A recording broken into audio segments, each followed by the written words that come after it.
seorang pendekar, menghabiskan usianya hingga tua bertarung melawan Dewa Naga. Akankah dia berhasil mengalahkan naga itu? Hai, selamat datang di channel alur cerita film Cinema Recap. Kali ini, Mimin akan membahas alur cerita dari film yang berjudul Mystic Land yang rilis pada tahun 2023 lalu.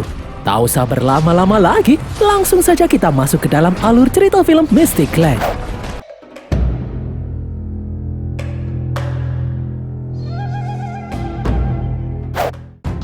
Sepasang arkeolog yang bernama Li Feng dan Ji Hong bersama timnya pergi ke pegunungan untuk mencari artefak kuno.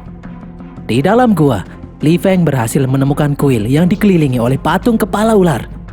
Ji Hong kemudian menemukan cincin aneh di salah satu patung ular. Saat cincin itu diputar, tiba-tiba semua patung ular yang ada di sana bergerak. Dari atas muncul patung naga Zu. Seorang fotografer segera memanjat patung naga Zu untuk memotretnya. Dia melihat ada sesuatu yang menutupi mata kiri naga. Ternyata itu adalah cermin Kunlun yang selama ini mereka cari. Ji Hong berteriak melarang kameramen menatap cermin itu. Namun sang kameramen tetap menatapnya. Dari dalam cermin muncul api berwarna biru yang membakar tubuh kameramen. Li Feng mencoba menolong, namun patung naga Zu menyemburkan api. Tiba-tiba patung-patung ular yang ada di sana hidup. Semua orang pun panik. Ular-ular raksasa itu mengepung mereka. Di saat hendak kabur, Ji Hong teringat dengan cermin yang barusan. Ji Hong akhirnya kembali untuk mengambil cermin itu. Li Feng kemudian menyusulnya. Setelah berhasil mengambil cermin, Li Feng yang merasa tidak mungkin selamat, melempar cermin itu kepada anak buahnya yang bernama Jiang Guo. Namun Jiang Guo gagal menangkap cermin itu. Cermin itu pun terjatuh. Jiang Guo kemudian kabur dan menjadi satu-satunya orang yang selamat dari kejadian ini. Akibat insiden itu, Li Feng dan Ji Hong dianggap sebagai pembunuh yang bertanggung jawab atas kematian semua krunya. Anak Li Feng dan Ji Hong yang bernama Li Xiang pun terkena imbasnya. Dia dikucilkan dari masyarakat karena kesalahan orang tuanya. Singkat cerita, Li Xiang yang sudah dewasa ingin membuktikan kalau orang tuanya bukan pembunuh. Dia mencari informasi mengenai ekspedisi terakhir orang tuanya kepada Jiang Guo yang saat ini tinggal di rumah sakit jiwa. Jiang Guo melarang Li Xiang mencari cermin Kunlun karena itu adalah benda yang terkutuk. Tiba-tiba perawat datang bersama polisi. Mereka ingin menangkap Li Xiang dan temannya, Yu, yang masuk tanpa izin. Yu mencoba untuk menahan polisi itu, sementara Li Xiang masih mencoba menginterogasi Jiang Guo. Mereka berdua pun akhirnya ditangkap oleh polisi. Beberapa saat kemudian, Li Xiang dan Yu dibebaskan oleh teman wanita mereka yang bernama Lu Yao. Di sini, Li Xiang memberitahu kalau menurutnya cermin Kunlun pasti jatuh di sungai yang ada di desa dekat sungai Qian. Li Xiang dan Yu berencana pergi ke tempat itu. Li Xiang mengajak Lu Yao untuk ikut. Sebagai tanda terima kasih, nanti malam Li Xiang akan mentraktir Lu Yao dan Yu makan malam. Malam harinya, Li Xiang, Yu dan Lu Yao makan bersama. Di saat Lu Yao sedang sibuk berbenah-benah, Yu menyuruh Li Xiang untuk jujur mengenai perasaannya kepada Lu Yao.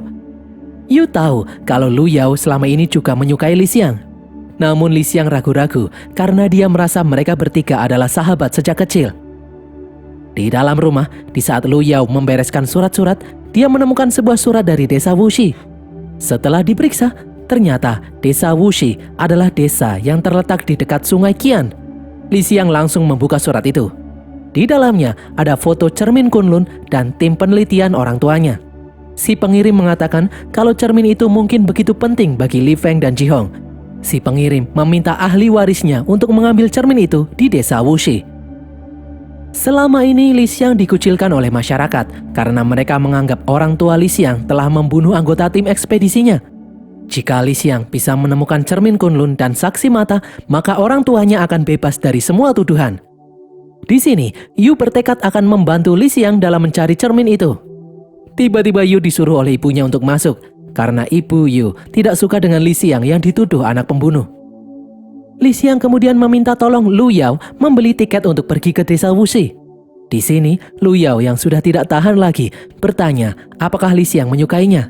Namun Li Xiang diam saja tidak bisa menjawab. Lu Yao yang kesal pun tidak akan ikut-ikut urusan Li Xiang lagi. Keesokan harinya, Li Xiang dan Yu pergi menggunakan bis menuju desa Wuxi. Malam harinya mereka pun tiba di desa Wuxi. Desa itu sangatlah sepi. Li Xiang dan Yu pun memutuskan untuk berkeliling. Menurut informasi, dahulu desa Wuxi selalu dilanda banjir. Namun setelah ekspedisi terakhir orang tua Li Xiang, desa itu tidak lagi kebanjiran. Li Xiang pun menganggap kalau cermin Kunlun telah melindungi desa itu dari bencana banjir. Mereka berdua lalu masuk ke dalam kuil yang ada di desa itu. Di sana mereka melihat sebuah kotak yang ditutupi kain merah. Setelah dibuka, ternyata ada cermin Kunlun di dalamnya. Li Xiang berniat mengambil cermin itu, namun Yu melarangnya. Yu merasa mereka harus meminta izin terlebih dahulu. Karena dipercaya cermin itu bisa menghubungkan dunia gaib dan alam manusia, Li Xiang lalu mengusap cermin itu. Mereka lalu mendengar suara aneh. Tiba-tiba datang warga desa yang marah. Mereka menganggap Li Xiang dan Yu hendak mencuri cermin Kunlun. Li Xiang dan Yu pun berusaha untuk kabur. Dengan susah payah, Li Xiang dan Yu kabur ke dalam hutan. Namun para warga desa masih mengejar mereka. Di saat mereka berdua terkepung, tiba-tiba Lu Yao datang menggunakan mobil. Li Xiang dan Yu pun langsung masuk ke dalam mobil. Lu Yao langsung menginjak gas, namun mobilnya malah menabrak sebuah pohon. Di saat Lu Yao berusaha menghidupkan mobilnya kembali, warga desa mengepung mobil itu. Setelah mobil berhasil dihidupkan, Lu Yao kembali menginjak gas. Namun banyak warga desa yang menghadang di depan. Lu Yao pun banting setir dan masuk ke dalam jurang. Tiba-tiba cermin yang mereka bawa bersinar. Beberapa saat kemudian, Li Xiang, Lu Yao, dan Yu terbangun di tempat yang aneh. Mereka juga baik-baik saja, padahal baru saja mereka terjatuh ke dalam jurang. Yu kemudian memberitahu kalau cerminnya hilang. Tiba-tiba mobil yang mereka naiki meluncur ke bawah. Li Xiang kemudian menyalahkan Yu yang tidak bisa menjaga cermin. Li Xiang bertanya kenapa Lu Yao datang, bukannya dia tidak ingin ikut campur lagi. Lu Yao menjawab kalau dia datang bukan karena Li Xiang, namun demi mengembalikan nama baik orang tua Li Xiang. Di sini Yu berkata kalau dia akan membantu menemukan cermin yang hilang apapun yang terjadi. Di saat Li Xiang akan menyalakan rokok, tiba-tiba dari belakang muncul seekor ular besar. Ular itu mendorong mobil hingga terguling. Li Xiang langsung keluar dari dalam mobil. Di saat ular itu akan menyerang Li Xiang, dua pendekar datang menyelamatkannya. Mereka berdua bernama Lei Li dan Feng Xing. Ular itu lalu menendang Lei Li hingga membentur tiang batu. Sementara Feng Xing diserang sisik ular hingga terpental. Di saat ular itu berniat menyerang Feng Xing, pendekar bernama Bai Ling datang menyelamatkannya. Lei Li dan Feng Xing mengeluarkan energi Qi untuk menghalangi ular kabur. Bai Ling lalu menusuk ular dengan tombaknya. Ular itu kemudian berubah menjadi sosok wanita yang bernama Hong Yang. Sebelum mati, Hong Yang mengatakan kalau sebentar lagi mereka semua akan mati. Bai Ling kemudian memperkenalkan dirinya dan kedua rekannya kepada Li Xiang dan yang lain. Mereka adalah murid dari Master Jing Hai. Lei Li dan Feng Xing kemudian menghancurkan semua benda milik Li Xiang dan teman-temannya. Karena benda-benda itu bisa membuat naga api melacak lokasi keberadaan mereka. Lu Yao pun merasa kalau mereka bertiga sudah memasuki dunia gaib. Li Xiang dan dua temannya tidak terluka meskipun mereka sudah jatuh ke jurang. Itu artinya mereka memang memasuki dunia gaib. Bai Ling lalu berkata kalau cermin Kunlun lah yang membuat mereka masuk ke dalam alam ini. Bai Ling menjelaskan kalau dia diperintahkan oleh Master Jing Hai untuk menjemput Li Xiang dan teman-temannya. Bai Ling kemudian menciptakan portal menuju suatu tempat dengan menggunakan energi Qi. Qi adalah kekuatan dari dalam tubuh manusia. Semua hal di tempat ini terbuat dari energi Qi. Portal itu menuju desa Kunkyu. Bai Ling bercerita, dahulu hiduplah para dewa.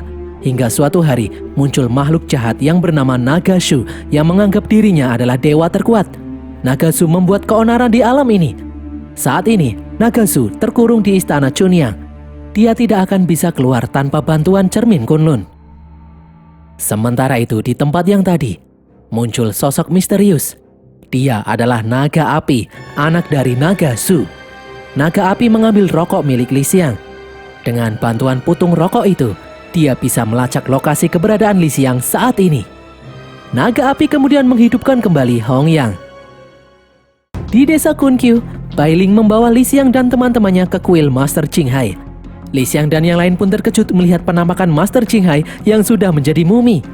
Lei Li memberitahu kalau Master Jing Hai sudah menjadi roh.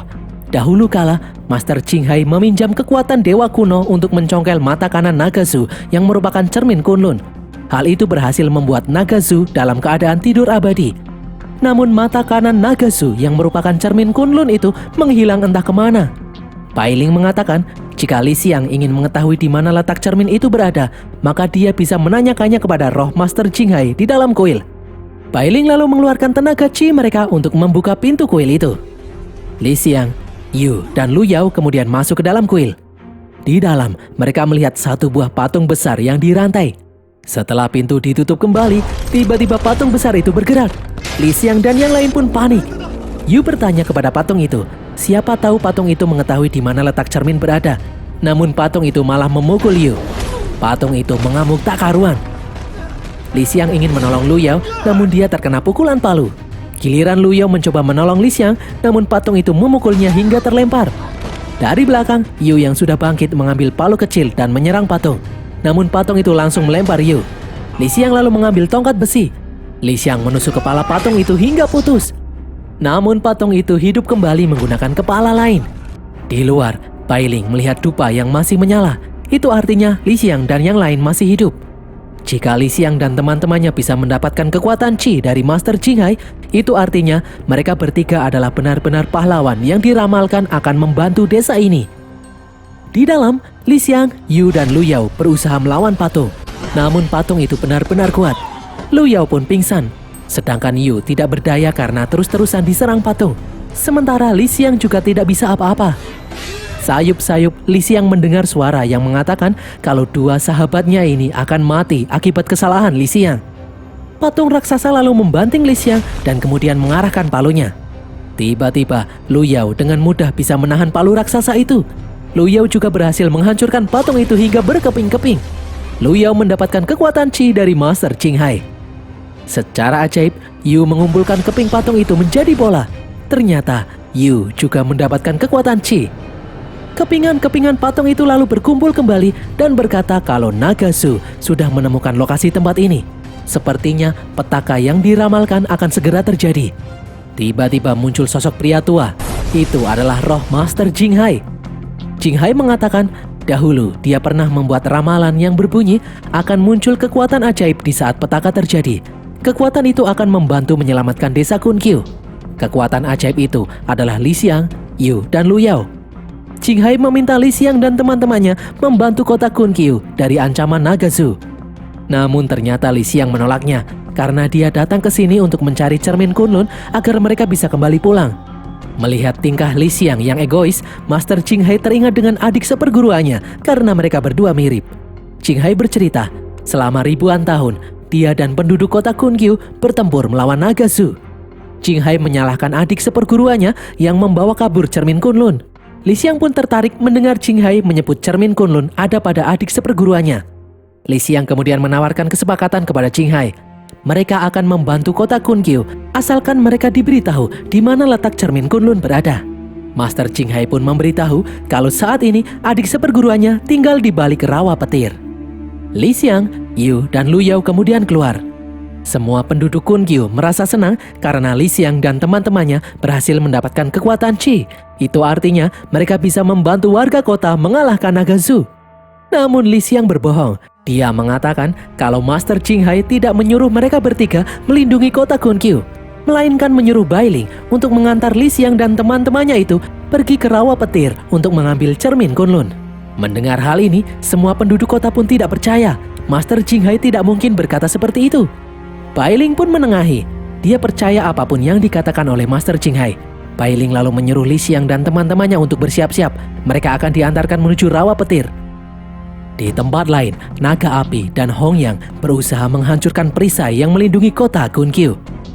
Di dalam kota, Yu bertanya kenapa Li Xiang membohongi penduduk kota.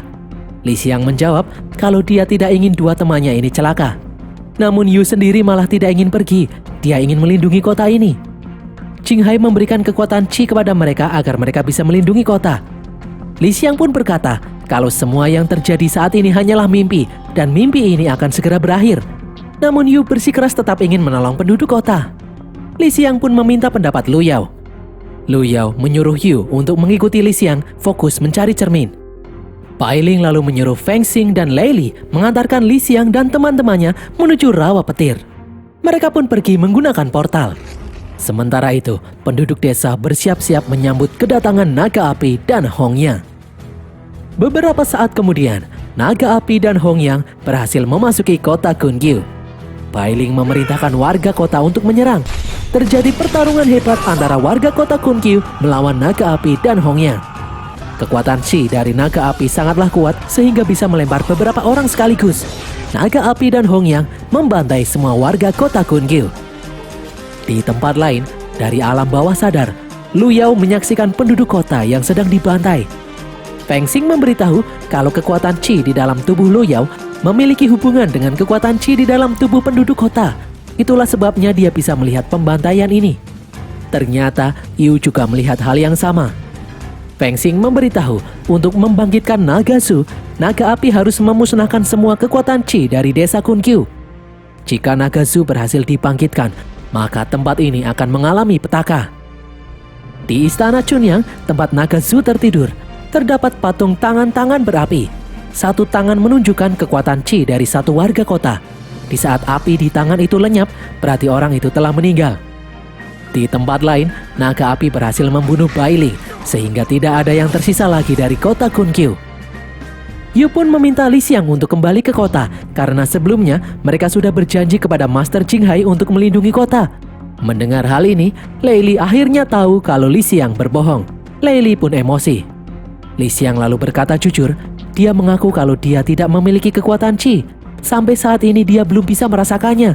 Setelah tahu kalau Li Xiang tidak memiliki kekuatan Chi, Feng Xin dan Lei Li pun menyebut kalau Li Xiang bukanlah pahlawan seperti yang diramalkan oleh Master Jinghai. Mereka berdua akan melanjutkan mengantar Li Xiang menuju rawa petir. Akhirnya, Li Xiang dan teman-temannya sampai juga di rawa petir. Di ujung rawa petir itu ada hutan Jing yang merupakan tempat kelahiran dewa kuno Fu Qi. Kekuatan Dewa Fuki membuat naga Zu tidak bisa memasuki hutan itu. Nanti ketika memasuki rawa petir, apapun yang terjadi, mereka tidak boleh berbalik. Jika berbalik, maka mereka akan disambar petir sampai mati. Tiba-tiba dari belakang, Hongyang kemudian muncul. Mereka pun langsung bertarung melawan Hongyang. Namun Hongyang ternyata lebih kuat dari sebelumnya. Hongyang kemudian berubah wujud menjadi ular raksasa. Saat akan menyerang Li Xiang, Lu Yao mendorong Li Xiang, namun hal itu membuat Lu Yao terlempar masuk ke dalam rawa petir. Feng Xing lalu menyuruh Yu dan Li Xiang untuk masuk ke dalam rawa petir. Mereka harus mempertahankan kekuatan Chi pemberian dari Master Jinghai. Feng Xing dan Lei Li bertarung melawan Hongyang, sementara Li Xiang, Yu dan Lu Yao berlari di rawa petir. Setelah membunuh Feng Xing dan Lei Li, Hongyang memasuki rawa petir mengincar Li Xiang dan kedua temannya. Yu langsung naik ke ranting pohon untuk melihat pergerakan Hongyang. Dia memberikan arahan kepada Li Xiang dan Lu Yao agar selamat. Hongyang kemudian mengibaskan ekornya untuk menyerang Yu. Yu pun terjatuh. Yu tidak sadar kalau dia sudah berbalik. Petir pun mulai menyambar. Hongyang beberapa kali tersambar petir. Yu menyadari kalau kekuatan Chi yang dia miliki bisa melindungi teman-temannya dari sambaran petir. Yu menciptakan perisai untuk melindungi Li Xiang dan Lu Yao agar bisa keluar dari rawa petir. Li Xiang akhirnya berhasil melewati rawa petir. Namun di belakang, Hongyang mengumpulkan tenaganya dan maju menyerang Lu Yao. Yu lalu menusuk kepala Hongyang dengan pedangnya. Yu merasa dia harus berkorban sebagai pahlawan. Yu mengarahkan pedangnya ke langit. Petir kemudian menyambarnya, membuat Yu dan Hongyang tewas hancur berkeping-keping. Li Xiang menganggap semuanya hanyalah mimpi dan akan segera berakhir. Dia yakin Yu masih menunggunya. Li Xiang kemudian mulai mencari cermin agar dia bisa kembali ke dunia nyata. Lu Yao kemudian berhasil menemukan cermin itu. Lu Yao mencoba menyadarkan Li Xiang kalau semua yang terjadi ini adalah nyata. Namun Li Xiang tetap tidak percaya. Kini Lu Yao tahu kenapa Li Xiang tidak mempunyai kekuatan Chi. Itu semua karena Li Xiang egois. Dia hanya memikirkan dirinya sendiri. Mereka seharusnya membantu kota Kunkyu, bukannya pergi ke rawa petir ini.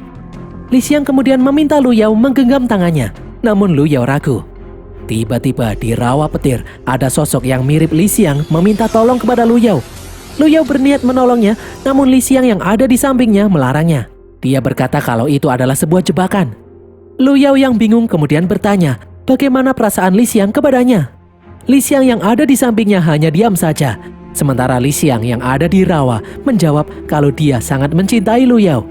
Mendengar hal itu, Lu Yao langsung turun ke dalam rawa menyelamatkan Li Xiang yang ada di sana. Ternyata Li Xiang yang ada di rawa adalah palsu. Dia adalah naga api yang menyamar. Li Xiang tidak bisa menolong Lu Yao karena naga api menahannya. Lu Yao pun akhirnya meninggal tersambar petir. Naga api tidak membunuh Li Xiang karena Li Xiang tidak mempunyai kekuatan Chi. Jika ingin diampuni, naga api menyuruh Li Xiang membawa cermin Kunlun ke istana Chunyang. Naga api itu kemudian pergi. Di dalam istana Chunyang, tersisa satu api yang menyala. Itu berarti tersisa satu kekuatan Qi lagi, yaitu milik naga api itu sendiri. Naga api itu pun akhirnya bunuh diri untuk membangkitkan ayahnya, Naga Zhu. Singkat cerita, setelah siuman, Li Xiang melihat sosok orang tua yang ternyata adalah adik seperguruan Master Jinghai yang bernama Achong. Li Xiang menyalahkan Achong yang tidak menolongnya dan teman-temannya. Namun Achong malah balik menyalahkan Li Xiang yang memilih kabur ke rawa petir daripada menolong kota Kunkyu. Achong selama ini tidak percaya dengan ramalan pahlawan yang diramalkan oleh Jinghai. Achong lalu memberikan cermin Kunlun kepada Li Xiang dan menyuruhnya untuk kembali ke tempat dia berasal. Namun Achong mengatakan kalau Li Xiang juga bisa memilih untuk membantu teman-temannya dan kota Kunkyu dengan cara membunuh Naga Zhu. Semua itu adalah pilihan Li Xiang. Li Xiang pun ragu. Achong berkata kalau dia melihat di dalam mata Li Xiang kalau Li Xiang sama seperti dirinya yang memilih mengasingkan diri di rawa petir. Selama ini Achong hanya melihat lingkungan sekitar melalui cermin, sehingga membuat dirinya tidak memiliki rasa empati lagi. Mendengar hal ini, Li Xiang pun tidak mau menjalani kehidupan seperti itu. Li Xiang merasa bertanggung jawab atas kematian kedua sahabatnya. Jika tidak bisa bersama lagi dalam hidup, Li Xiang akan menyusul kedua sahabatnya di alam kematian. Li Xiang pun mengambil cermin Kunlun dan pergi menuju istana Chunyang. Achong mencoba melarangnya karena Li Xiang tidak mempunyai kekuatan Qi, namun Li Xiang tidak peduli karena dia sudah siap untuk mati. Sesampainya di istana Chunyang, Naga Zhu pun muncul menyambutnya. Dia berubah wujud menjadi manusia. Naga Zhu lalu meminta cermin yang dibawa oleh Li Xiang agar dia bisa keluar dari dalam penjara istana ini. Li Xiang bersedia menyerahkan cermin Kunlun dengan syarat Naga Zhu harus menghidupkan kembali orang-orang yang telah dibunuh. Naga Zhu pun menolaknya mentah-mentah karena itu artinya dia sendiri akan kembali terperangkap seperti sebelumnya. Di saat Li Xiang berniat pergi, Naga Zhu menyemburkan api ke arah Li Xiang. Li Xiang menggunakan cermin Kunlun untuk melindungi dirinya, membuat cermin itu hancur lebur. Naga Zhu pun marah. Tanpa cermin Kunlun, dia tidak akan bisa pergi meninggalkan istana Chunyang. Ternyata Li Xiang memang sengaja menghancurkan cermin agar Naga Zhu mendekam selamanya di dalam istana Chunyang. Naga Zhu yang marah langsung membunuh Li Xiang. Di rawa petir, tiba-tiba petir menggelegar. Achong berlari mendekati sebuah kolam. Tiba-tiba Li Xiang muncul dari dalam kolam itu. Ternyata Li Xiang mendapatkan kekuatan Qi dari dewa kuno Fu Qi. Ternyata ujian Li Xiang untuk mendapatkan kekuatan Qi adalah di istana Chunyang. Kekuatan Qi dari dewa kuno membuat Li Xiang akan bangkit lagi setelah dibunuh. Menyadari kekuatannya ini, Li Xiang pun kembali mendatangi istana Chunyang lagi dan lagi. Dia tidak peduli harus mati berulang kali, dia akan berusaha membunuh Naga Zhu. Achong yang luluh pun akhirnya mengajari Li Xiang ilmu bela diri. Achong mengatakan kalau Li Xiang harus melepaskan segala ambisinya agar dia bisa mengeluarkan semua kekuatan Qi pemberian dewa kuno. Ribuan kali Li Xiang berusaha melawan Naga Zhu hingga usianya bertambah semakin tua. Walaupun Naga Zhu hidup abadi, namun Li Xiang yang semakin tua tidak pernah menyerah. Li Xiang kini sudah sangat tua, sementara Achong sudah meninggal. Dengan sisa-sisa tenaganya, Li Xiang menaiki tangga menuju istana Chunyang. Dia tidak akan menyerah sampai berhasil mengalahkan Naga Zhu untuk menghidupkan kembali teman-temannya dan penduduk kota Kunkyu. Naga Zhu pun tertawa melihat Li Xiang yang sudah tua. Naga Zhu mulai menyerang. Secara mengejutkan, Li Xiang bisa menghindari serangan itu. Dengan tenang, Li Xiang membalas serangan Naga Zhu. Li Xiang lalu mengeluarkan kekuatan Qi untuk melawan serangan demi serangan. Hingga akhirnya, secara mengejutkan, Li Xiang berhasil mengalahkan Naga Zhu. Api-api di patung tangan pun kembali menyala. Itu artinya penduduk kota Kunkyu berhasil dihidupkan kembali. Li Xiang kemudian bertemu dengan sosok ayah ibunya. Li Xiang meminta ayah ibunya untuk ikut dengannya, namun ibunya menolak. Dia memberikan gelangnya kepada Li Xiang. Dia berkata kalau dia akan selalu menemani Li Xiang meskipun mereka tidak bersama lagi. Jihong menyuruh Li Xiang untuk kembali menemui kedua sahabatnya yang telah menunggunya. Tiba-tiba, Li Xiang terbangun di dalam mobil. Dia berhasil kembali ke dunia nyata. Para medis berdatangan untuk menyelamatkan Li Xiang dan teman-temannya yang terluka akibat mobil yang jatuh di jurang. Namun anehnya, Li Xiang melihat gelang yang diberikan ibunya ada di tangannya.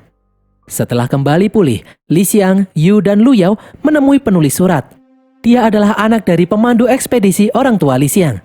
Gadis itu berkata kalau dia tidak percaya cermin itu bisa menangkal kesialan.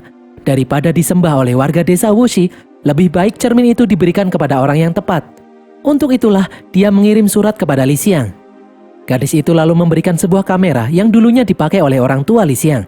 Dia juga berhasil membujuk warga desa Wuxi untuk mengizinkan Li Xiang meminjam cermin itu untuk sementara. Dan berakhirlah alur cerita film Mystic Land ini guys. Semoga kalian terhibur. Pesan yang kita dapatkan dari film ini adalah jangan takut mengungkapkan perasaan kalian sebelum orang yang kalian sayangi dicaplok naga. Tulis kritik dan saran kalian di kolom komentar. Jangan lupa subscribe dan follow semua media sosial kami. Sampai jumpa di konten kami berikutnya. Bye!